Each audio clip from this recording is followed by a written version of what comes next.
Welcome to the You World Order Showcase podcast.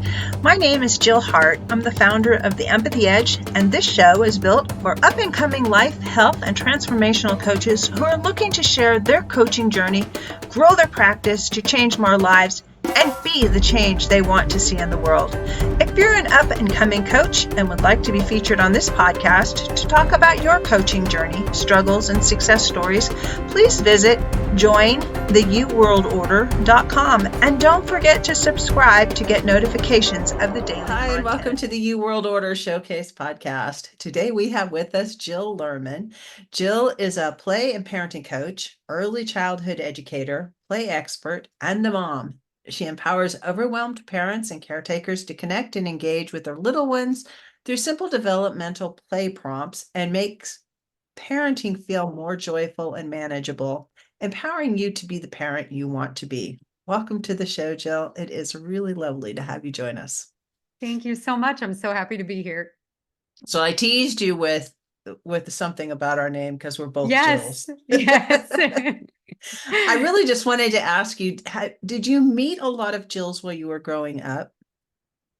So it's interesting, not so many. And I will also say that when I did, they were Jillians, and I'm not. I'm just Jill. I'm So just Jill too. yeah, so I feel like even when I did, they weren't like exactly the same, but no, not as many as one might think. What about you? I never met another Jill until I was in my 40s. I Oh, mean, at wow. all. I never knew another person named Jill or Jillian. I mean, it was just like, I felt like, this is so weird. I have this weird name. I know that doesn't seem like it would be like so uncommon, right? But yeah, I didn't really meet very many either. And I hadn't really thought about it before till you said it. Yeah. So there you go.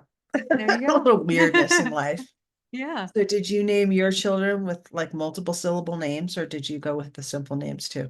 Funny enough, so right now I have one child and I went with the single syllable, which I also didn't think about until this moment. But her name is Ray. Yeah. Okay. So it's a nice, short, Yeah. easy to spell name. Yeah. I Yeah. have 5 children, and the first one I gave 5 names to, and she hates me to this day for that. And she's a girl, and I named her Christopher. Oh, see, I kind of love that. I love It that. was I the love, 80s. yeah, I love that. My daughter, even we went with Ray, which is, pretty gender neutral, but Mhm. all the names that I was the most attracted to could go either way. And I don't know, I always like that. So I'm into that. Yeah, I thought it was kind of cool. And then Yeah. she was older when I started naming.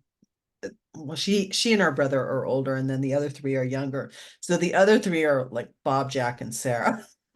But those are Bob and Jack, they're just nicknames. And when Okay. Sarah came along, they're like, no, you're going to name her name, and that's going to be it. So I named her after all the old ladies in the Bible who had children, I love that. 2 of Perfect. them. So, how did you get into this, becoming a parenting Yeah. coach? Yeah, so I was a teacher, an early childhood educator. I taught in preschools in and around the Manhattan area, Mhm. and loved it. I worked with mainly toddlers, which everyone thought I was crazy, but I love the toddler stage, and also in the parenting centers of those schools. So I did some classes that were just children, and then some classes that were parents or caretakers with their children. That was kind Mhm. of like a feeder into the school. And I loved it. And I did that for many years. And then the pandemic happened in 2020, which the same week that New York City, where I was living at the time, shut down, was also the week I found out I was pregnant. Um, Oh. so it was a crazy time, and we didn't really know what the fate of the world would hold. And I finished out that school year on Zoom, like so many of the my fellow teachers. And in that time, I also was running my own business that was teaching in-person play classes. So, showing people, taking this classroom experience and showing people how they could facilitate experiences like that in their homes. Mhm. And then when the pandemic happened, I realized, like, gosh, there's really an opportunity here for me to take this mobile business that I was running, or these experiences of the classroom, and help people bring that into their home, especially now when people with young children were stuck at home, had maybe never spent so much time at home in their lives. Um, and I started to focus on that, using social media and sharing simple play ideas that people could try, using things they had around the house, how they could use toys that they already had in lots of different ways, Mhm. so that they weren't feeling inundated with stuff. And it just kind of took off from there. And then when I had my daughter, I just realized how much support, even doing what I did, that people need, because getting through the day just feels really hard.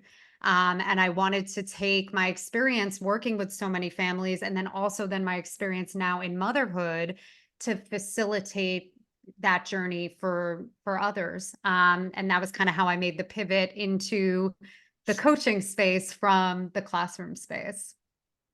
I love that a lot. And it's, I think we've evolved as a society where we've gotten away from people having children. Mm, For the longest time, it was just like, we'll just send them to daycare. yes. Um, and to me, it's like, what's the point of having kids if you're just going to farm out Mm, the raising them somewhere else? Um, mm, and that was kind of sad. A lot of kids in the 80s went through that, my own included, and I feel terrible about it, but there's nothing you can do about it at this point. But because I think because of that, people like you who have come along and said, hey, there's a better way. You can interact with your kids, and you can, this is how you would raise them, because there were a whole group of us that had no clue. We were mm, raised in smaller families, yeah. and we were close to our siblings in age, so we didn't have Mhm. babies coming up beneath us. That was Yep. kind of the beauty of the larger families. Yep. The one at the top knew how to take care of babies, and the one at the bottom was starting to take care of the one at the top's kids as they're coming up. So Yeah. there was constantly that training of how to take care of the next generation, because it was fluid. Yep. We don't live in communities like that anymore. Families are very separated, and they're Yep. small. You might Yep. have a couple kids at the most, if you're having kids, Yep. to to run across families that were really large. Like, I live in Idaho now, but I moved to Oh, Utah, wow. and I used to think I had a lot of kids. But I lived in California and Colorado, and in California and Colorado, 5 kids is a lot. But Yep. in Utah and Idaho, it's like, you're the normal You're like, person. yeah, I was going to say it's about average. It's about average. But yeah, it just, having a resource like what you offer is amazing. So how do Yeah. people work with you? Is it like one-on-one in Zoom? Yeah, so I have a couple of different ways. So one of those ways is in private coaching. Mhm. And that's really for people who want just someone there, with them, holding their hand as you're kind of walking through the trenches of parenting. It's a much more in-depth support. So I do offer a 3-month private coaching package, for people that are looking for that. I also offer a membership, which I actually just launched this week, which I'm very excited about. And that was, for someone who maybe doesn't want as much individualized support, but is looking for regular play prompts and ideas of, what do I do with my child all day? I want to create something engaging, but maybe they're not creative in that way, or I don't know how to make the most of what I have, and I don't want to just always have stuff. So it's monthly play prompts and ideas that are open ended enough to really work across multiple ages and stages, plus a monthly class on a developmental topic or play fundamentals. So you're really getting that deep understanding of what's happening developmentally and how you can support it, Mhm. plus Q&A with me. So it's just, another way to have those resources in a very affordable way. So I work with people like that in that way as well. And then I also do play consultations. So this is for someone who's strictly looking for play support, maybe just some ideas based on what their child is interested in the moment. Hey, how do I use my blocks in a way that's more than just the traditional stacking? Because my child's really into that. So that's another way that I work with people where I give them a questionnaire. They give me some ideas about what their child's into, what skills they're working on, or they're looking to work on. And then I send them a play plan with a bunch of ideas of how to support it. That's really fascinating. So what age would you say that people should reach out to you? What age should their kids be? Yeah, so it's a great question. Honestly, at any time. And I would say I work with people who are pregnant, and they're preparing. I Yeah. work with people that have newborns through, I'd say the sweet spot is really through like 6, 7, Mhm. is the sweet spot. But it's never too late. And that's the beauty of it. When it comes to building play skills, you can start from birth. If you've never really worked on that, but want to facilitate that, particularly with independent play and your child really, self-starting and leading, that's a skill that you can build at any point as well. So, I would say probably the vast majority of people I work with have children 4 and under. But I do work with clients who have children till about like 6, 7 years old as well. And those are such formative years. I know we say that, but Yes.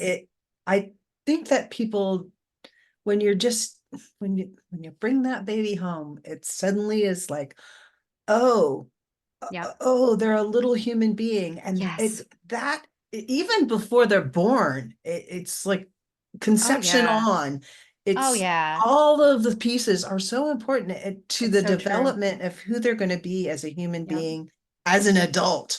Yep. And it's, Yep. you're just looking at And this and thing they're that doesn't showing have. you who they are from, I mean, gosh, when I'm it's like a side story, but I feel like it's appropriate. So my daughter, I found out at 36 weeks was breech. And, I was doing all the exercises, laying down on the ironing board, doing all these things, like trying to get her to turn, all the things that were recommended. And she didn't, and I ended up, having a scheduled C-section. But all this to say, when I met her, I was like, "Oh, there was no way she was turning." She is so headstrong. She's independent. She knows who she is. When she's comfortable and has found her way with something, she does not want to be interrupted. And when I got to know her, and as I continue to get to know her, I'm like, "Gosh, that was there from in the womb." Like, had I known it at the time, I would have been like, "Oh yeah, there's no way this child's turning. Like, save yourself the grief of laying upside down and trying to get her to move, you know?"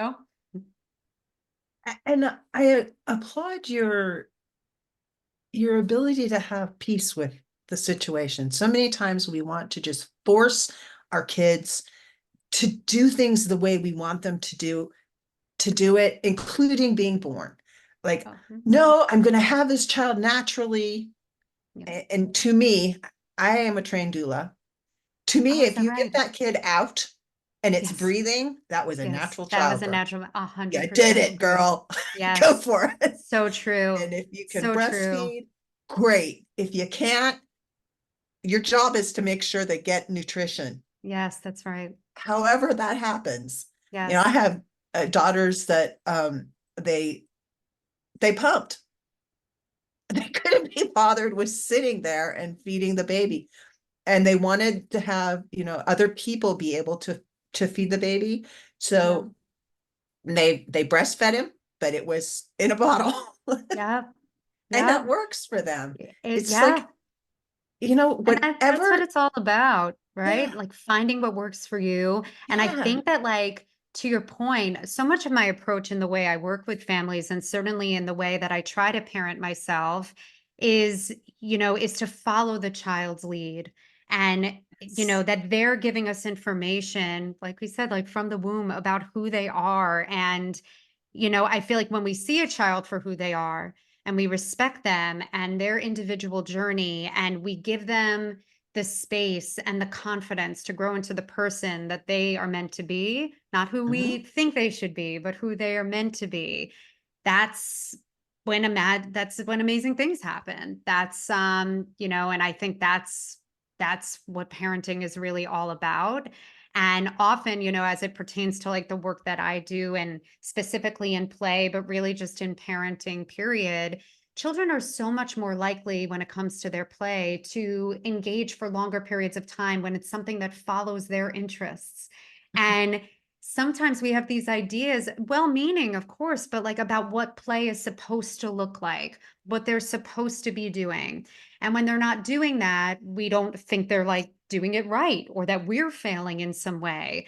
And, you know, gosh, especially with young kids, with toddlers, play isn't always, you know, they sit quietly and they're stocking and building a, you know, a block tower, or they're sitting quietly and coloring. No, sometimes it's dumping bins out, just dumping them, knocking every book off the bookshelf. I would venture to say that's play for a toddler. You know, walking around talking to oneself, that can be considered play. And I think that when we open our minds to really to seeing our child wherever they are in that given moment, and supporting that, that's when the magic really happens in parenting. And not feeling the need to compare your child to anybody else's journey, because your That's right. child is unique. It's not going to That's be right. like its siblings. Yeah. Every one of them is different. Everyone is Yeah. here for a different purpose. Yeah. And the sooner that you can clue into that and just relax with it, the better. And I'm Yes. I'm all about the homeschooling movement and Hmm. not doing school at home, but letting your kids having at this point in my life, I've launched 5 human beings out into the world. They are all amazing people contributing to making the world a better place, and they're Hmm. doing well. They're doing well financially, if you want to like measure it, if you use that as a measuring tool. Yeah. I didn't, the last 3, I pretty much let them direct their education. You can learn everything you need to know in 2 years. I dumped them into an alternative school. They made A's and they got out at 16. So that head start on the rest of their life, but they got Wow. that silly little piece of paper, and I Mm. got affirmed that, hey, I didn't do too bad a job. Mm. Letting them be who they were, not Yes. trying to force them to go to school and be told they were wrong and they're doing this, they didn't measure up to some nebulous standard, and they didn't repeat back the things that they were supposed to repeat back because Yeah. somebody said this is what you're supposed to, this is what the answer is supposed to be. The answer can Yes. be whatever you want it to be. That's right. And the people, you know, it's such an interesting thing because I think when it comes to children, you Mhm. know, that we often, you know, when they like quote get out of line or they're not, you know, fitting into the box, that we kind of condemn this. We see it as Right. problematic. We see them as challenging. We see them as all, you know, all these different things. But all of like the amazing people that are changing the world, right? The you know, the people that have the foresight to do something differently, whether that is in career or, you know, whatever it might be, Mhm. these are people that are stepping outside of, you know, they're crossing the line, they're stepping outside the box, they're Mhm. looking at things in a way that someone else isn't. And it's just so interesting to me that when we look at our children, we see those things as negative, but then those are the qualities we want to see as adults.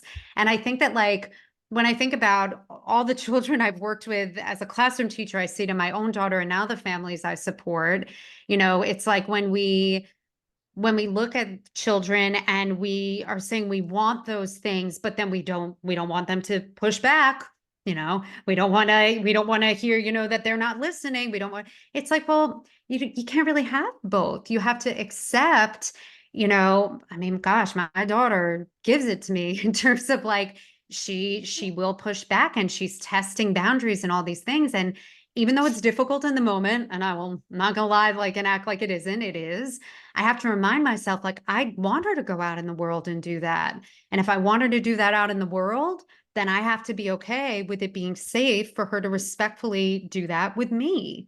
And I think that that's so true, with our kids, whether it's about their learning styles, their behavior. If that's what we want to see in the future, we have to think about how we foster that from the beginning. Because if we're constantly trying to put everybody in the same box, it's going to be that much harder than when they get older to then want to break free of that. They've been taught over a very long period of time, especially from the most trusted people in their life, that they're supposed to make themselves smaller, right? So if that isn't what we want, and I think most parents don't, we do have to think about what that then means. It, his name escapes me. Peterson, Jordan Peterson. He Mm-hmm. has the 10 rules for parenting. Um, or maybe it's not about parenting, but there's one rule that he had in there. It was just like, this is golden. I wish I could give this to everybody. And I tell it to all my children. In fact, I gave all my children this book for this one rule. And the one rule was, it was around not letting your children do things that irritated you. And that was the only thing you had to worry about with your kids. Just teach them, in essence, teach them what your boundaries are and hold your boundaries. Teach them that, these are the things that I will not tolerate. Mm. There will be repercussions if you cross these boundaries. But you know what they are, and you know what the consequence is going to be for those boundaries. But I, in turn, will respect your boundaries. Mm. And that is really crucial, that you teach children that boundaries are to be respected, and it goes both ways. Yes, I'm that's not going to right. make you do something that That's you right. just fundamentally are not equipped to do, and you That's right. don't like it. It's Yep. not it's not fair to them. And what it teaches them is that, boundaries are conditional. Yes. Yes. But That's if right. No, it's so, what you're saying is so huge. And I think about this even in terms of like, gosh, I mean, I think about it in terms of like physical affection. Mhm, And like if a child does not want to be hugged, mhm, think about if it was another adult. If an adult didn't want to be touched, we would respect that boundary. But with yeah, children, think about how often the expectation is just like, go hug so and so, go hug your aunt, go hug your friend, go hug. And it's like, well, what, maybe they don't want to.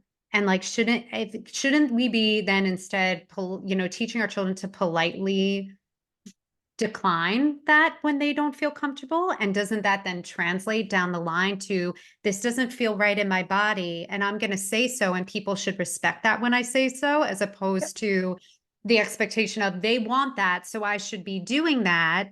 So then how does that translate then down the line, right? I mean, in terms of body autonomy and what feels right to me or doesn't, and respecting my body and respecting others. And I think about that all the time. I think about it in terms of like fullness at meals, right? mhm. Like where Or there's wanting such, to eat things. right, exactly. Where I'm like, oh gosh, like, of course, yes, on the one hand, it's our responsibility as parents. We want to make sure our children are getting nutrition and, we are overseeing their health and their well-being. But then I think to myself, like, there are times that I'm just not in the mood to eat something. Why should it be different? Or, sometimes something just doesn't agree with me. I don't like the consistency of that. So why is that okay for me as an adult, but a child has to eat it because I put it on their plate? Yeah. Right. So I think about that all the time. And like, it doesn't mean, I think the other side of this is, it doesn't mean that our children just, run the show and there's no rules and there's no boundaries. But I think that taking their feelings into account, right? The same way we would hope that our feelings would be taken into account, that is the recipe for, creating a human being that will then be able to grow into an adult to do the same thing. And I think about it all the time. And I catch myself, because I think it's like, we fall into just that's the pattern. And I have to kind of remind myself of that. The same thing with like jackets.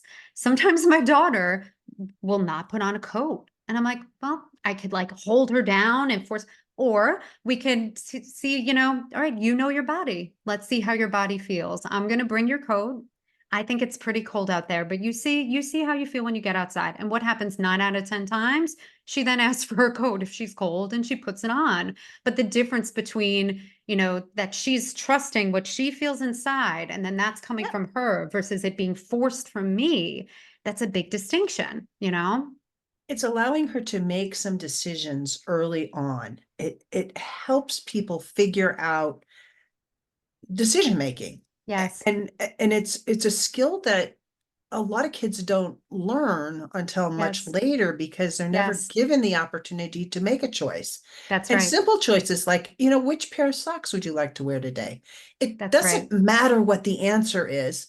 They're Yes, making a decision. And that's being right. able to make decisions is a huge adulting skill that Absolutely. so many Absolutely. people reach that point and they're just like, well, I don't know. What do you want to do? And they don't know how to trust that inner voice. And to your point, I love that example you gave, because when I zoom out from that, I'm saying, so we're making it very clear we're going to put on socks. You can choose, do you want the Yeah. blue socks or the red socks? And I think this is, again, a place that sometimes this idea of, parenting from a respectful place gets misunderstood, because it gets interpreted as that the child says no socks and they run off and they never don't have to put on shoes or socks and they do what they want to do. And it's No. like, no, no, there's a clear line. We are putting on socks and shoes because we're going outside. You can choose which socks you wear. Do you want these or these? And, I think finding the places to implement choice throughout the day just makes such a huge difference with power struggles in other places, because they're having an opportunity to have a say in their life. Right. And, as human beings, we all crave that. We crave that from the time we're young, and the same way that we crave that as adults. And, I think finding the places for that is so key. We're going to have a snack. Do you want the pretzels or do you want the apple chips? Right? Snack time is now, but you can choose which snack. That's just another example because maybe they're not Yeah. hungry. But And if they're not hungry, fine. When yes, you get hungry, these are your choices. these are your choices. Which do you think you want me to pack That's right. for later? It, it, That's it right. lets them be in control of their life Yes. in smaller areas. And then as they grow, they'll be able to make bigger choices. Like, Yes. do I want to go to this party where I know there's going to be drinking, or do I Yeah. want to say, nah, I think not? And Yes. they'll they'll already know how to make decisions. That's They'll right. they'll feel like, what does it feel right for me?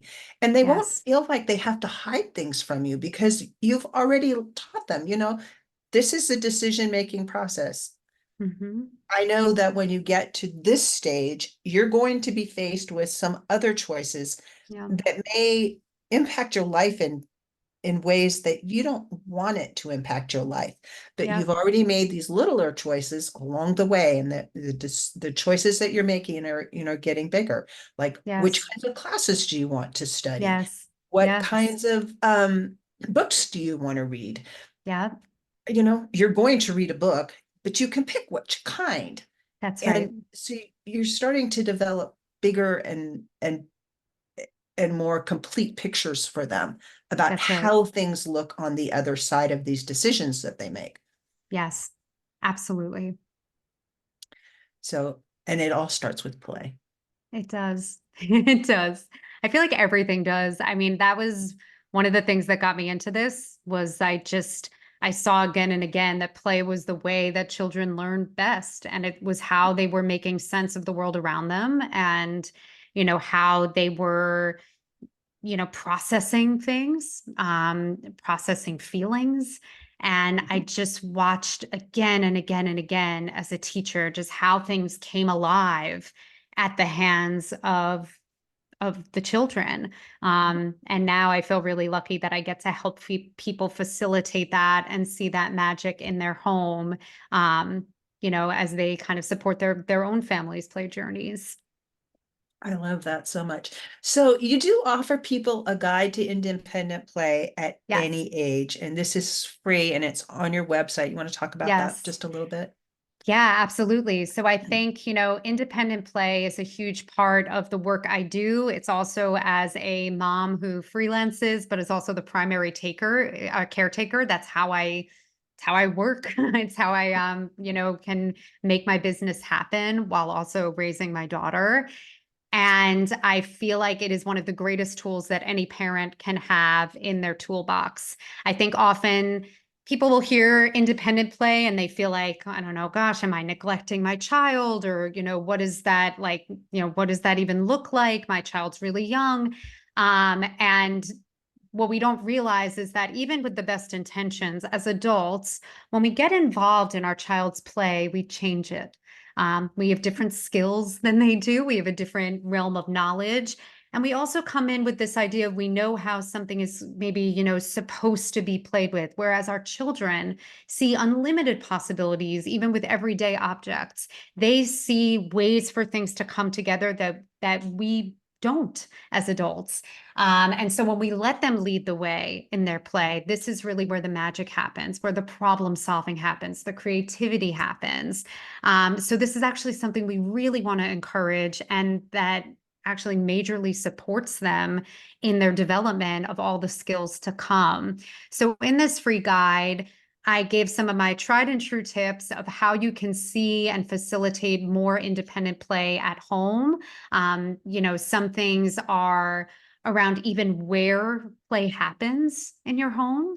Often we think that if our child is going to play on their own, that it means they're off in the other room doing their own thing while we're doing ours. Not necessarily so, right? And kind of getting creative with what that looks like, having an understanding of what a developmentally appropriate amount of time is for a child to play at each age and stage. And the kinds of things that we can do to support them. And like most of the things in my work, I really like this to be low lift, but big impact. Because I know as parents who are overwhelmed, right? We're busy, we're burnt out, or kind of bordering on burnt out a lot of the time. And I don't want play or supporting play to feel like another thing that then falls on us. So these are things that are like under 2 minutes, that you can do that will have a huge impact overall in your child's ability to engage independently. And from what you're saying, it seems like they're kind of prompts to help your child get started. Yes. And it's really just about getting them started, because they'll That's go right. for it. Like, That's right. And it's so true, Jill. And, I think so. I like to use, I like to always like relate it to experiences that we can understand as adults. So I think about like when I'm really hungry, and I go into a pantry full of food options, many of which I like to eat, but I'm at that level of hungry, I can't even like think about what I want at that point, right? And I think our children with their play, it's the same thing. They want to play. They want to, get started, but sometimes it's just overwhelming.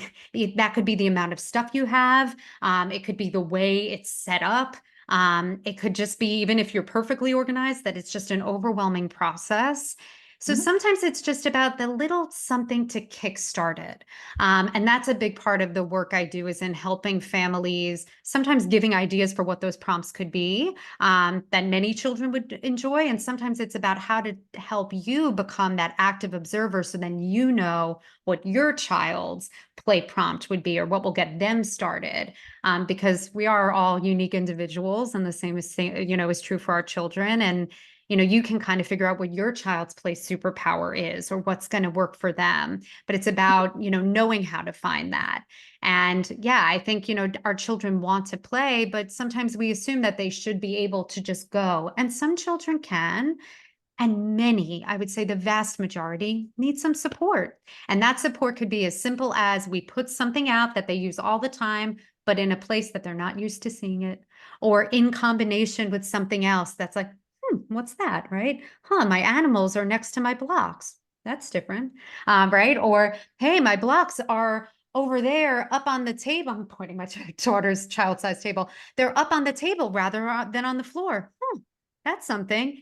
It's just enough to like spark it and get it going, and then they will take it from there. That's what I see as our role as the adults in play. It's about we facilitate the environment. We can, do all these things to kind of get it started. And then the play itself, that's their work. That's their department. That's where we can then take that step back and follow their lead. But they often do need that little something just to get it going. It reminds me of, we have this coffee table that one of my sons has, and his son, who's about 3.5 now, when he was maybe 18 months, we go over there all the time and babysit. So, which is just really code for they let us play with their kids. So there's a hole, a knot hole in this coffee table, and it's indestructible. So, and he had these little things that like necklaces, and he discovered how much fun it is to push things through this hole. And it comes out the Oh, bottom, yeah. but then you Yeah. get to find it. It's always Yes. find it. And this game still goes on to this day. I mean, Oh, 18 I'm months later, sure. Yeah. years later, he still loves to stick things in there. It's different things now, but it's like it's the magic. Yes. An everyday thing that exists in their environment that is endless fun. Yes. But it's Yes. about And exploring and it is. And about, figuring out like, how does this thing work? And as you're saying this to me, because this is just like how my brain works, now I'm thinking of all these other activities or prompts that you could do that are like that are like a posting activity, something, or what fits, right? Yeah. Having things of different sizes with different containers, what fits through what opening, what goes in here, what can come out one side or the other. Like now my head is going of, oh, I know what that child would want to do, like a good extension of that. And I He's think that's totally an right. Like that's explorer kind of kind the of kid. thing. Yeah. Yeah. And I think that's where that, observation comes in, where you pick up on these things. And once you become really attuned to it, you're like, oh, I know, now knowing this about them, I know this other thing that they would like. And I think sometimes what I love about the example you're giving is, often we'll look at something like this and we'll come back with like, oh, they like cars or they like their animals. And that's completely a valid answer. But when Mhm. we like really look in depth, that's when we start to notice things like the detail you're describing. And there's play opportunity in these things that are unconventional, right? That aren't necessarily toys or traditional materials, but the exploration is really what it's about. My daughter, when she was an infant, used to be obsessed with, she must have been, gosh, like, I don't know, 3 months old. And she was obsessed with the drawstrings on sweatshirts. Her eyes would just get so huge and she would bat at it. And when she was working on reaching and grasping, she would want to pull. And so just because of how my head works, I was like, I want to find a way to translate that into a play experience, which for us was I tied strands of ribbon from her play gym and I placed her under it. And you could like her face just lit up. And this a couple of months old. And what I saw in that moment was like, she feels seen. She feels like you saw this thing that I love and you made this experience just for me. And that for me is what these play prompts are about. Yep. For a child to feel connection, it doesn't only have to be us playing with them in these traditional ways that we're used to seeing. That's one way. But there's so many other ways to connect. And one of the ways can be that you set out something thoughtful that they would love based on what you're noticing about them and their interests. And that is connection. And then letting them and trusting them to lead the way on how to explore that. And that I feel like is a huge part of what I'm trying to support families in seeing. I love that. I love that so much. I'm having so much fun with these 3 little grandsons that I have that are Yeah. local to me. And they're all different and they're all at different stages, but just in the conversation, I'm remembering different things that I've had the opportunity to interact with them. And it just I know that they love me and they want to be around me because I do see them, and I do, like, I bought him bells, jingle bells, because he loved noise, all kinds Yes. of noises. And he still will bring me the jingle bells. It's like, I know you gave this to me. So Oh, it's that warms my heart. yeah, but anybody can do that, whether you're a Yes, grandparent or a parent. that's right. It's like just noticing them. And Yes, that's really the key. It's just it seeing is. them. for who It they are is. and letting them be. Exactly. Exactly. And honoring that Mhm. and, and letting them know that you see that, um, is so huge. I even like sometimes, I mean, I don't like to interrupt a child's process, but I love when like a child's working on, I don't know, maybe they're coloring something or painting something. And you just watch. And then when they're done, right? Because we don't want to interrupt their work, but when they're done, just saying, I'm noticing, and then X. Those are like two of my favorite words. I noticed, or Yeah. I'm noticing, right? It's not making an assumption about what they drew. Oh, you made a cat. No, right? It's just, I'm noticing, wow, you use so many different colors. Can you tell me about that? Or they built Yes. a tower. I'm noticing that this part over here is going out really wide, and then this part gets a little smaller. Can you tell me about that? It's about like honoring those details, not deciding what we think they were trying to do, right? Because I think Yeah. sometimes we think that we're doing the I'm noticing when we do that, but rather not making any assumption and letting them lead the way, but letting them know, hey, I saw that you did this, and I think that's really cool. I mean, think about like, I'm just thinking even now, like as an adult, when someone says something like that to me, like, I Mhm. noticed you did X, like, wow. Like, I'm like, thank you. Like, it makes you get all like the little tingles in your heart. Like, wow, you see me. And yes, I did do that. And thank you for seeing that. And our children are no different. Mhm. So as you're saying this with the jingle bells, I'm like, he's communicating in his way. You got me this thing that I really love, and you knew I would love it. And I'm showing you, I remember that you gave it to me. I mean, how Yeah. amazing is that for such a young child? Yeah. And it's not like it's special. Just it's the only thing. It's only for me. Everybody Yes. can do this. I just Yes. just like That's it's just right. taking a moment and noticing and asking questions, getting them That's to right. communicate with you. That's right. And children can communicate very early, Oh, yes. whether they Yes. have words or not. 100%. And I think that, like we were saying earlier, they are showing us who they are Mhm. right from the start, and just, willing us to see them and, to hear them. And they communicate so much from long before they have the words to tell us. Yeah. Yeah. This has been an amazing conversation. I have really enjoyed it, I Jill. know, I did too. So what's the one, only the one thing I know we the covered audience so takes much. away from the conversation? Exactly. Gosh, I think, the biggest thing would be that it doesn't have to be complicated to be meaningful. And I think that that goes certainly in terms of play, and materials we use in play. So it applies there, but I think it just applies in parenting, period. We feel so much pressure, and we put so much pressure on ourselves as parents that we constantly have to be doing and getting. And, we're always seeing on social media what other people are doing. And it's so easy to feel like you're not doing enough, or to feel guilty. And, I think that when people realize that it's not about reinventing the wheel, that your child just wants that connection from you, and that can come in many forms, and we don't have to make it harder on ourselves. Just leaning into simplicity, and presence, I feel like, is key. I agree 100%. Thank you so much for joining me today. Thank you for Thank you for having joining me. us for this episode of the You World Order Showcase podcast. Be sure to like the episode and let us know in the comments what your biggest takeaway was. You can support the podcast and grow your business or coaching practice by taking advantage of the tools offered in our store, which you can find at heartlifecoach.com/store. See you next time as we hear from another life, health, or transformational coach being the change they seek in the world.